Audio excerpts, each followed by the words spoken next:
On l'avait senti venir chez Actiris, un chômage à Bruxelles qui repart à la hausse après 65 mois consécutifs de baisse. Confirmation aujourd'hui du côté des entrepreneurs bruxellois qui parlent de 50 000 chômeurs en plus à Bruxelles avec la crise du Covid.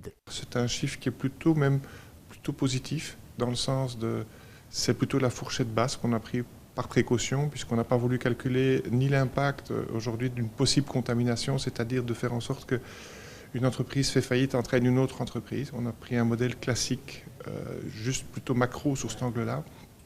Et aussi, on n'a pas voulu calculer l'impact du noir. Le travail au noir qui représente tout de même 20% du produit intérieur brut. En fait, d'après Bessis, c'est 15 à 20% des personnes qui sont en chômage technique qui pourraient bien basculer dans du chômage complet. 32 000 personnes seraient ainsi concernées et le déconfinement annoncé aura bien du mal à sauver les meubles.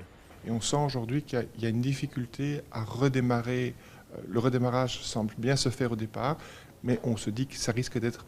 On va être prudent, on a quelques petits soucis de faillite aussi, qu'on a commencé à comptabiliser aussi.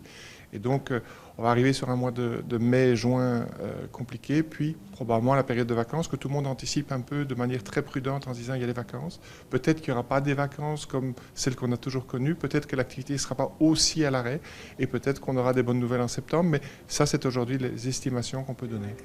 Secteur principalement touché, le commerce, les petits comme les grands, et puis bien sûr l'ORECA, et puis des secteurs moins directement visibles comme celui de la publicité, dont la plupart des agences à Bruxelles ont mis leur activité à l'arrêt.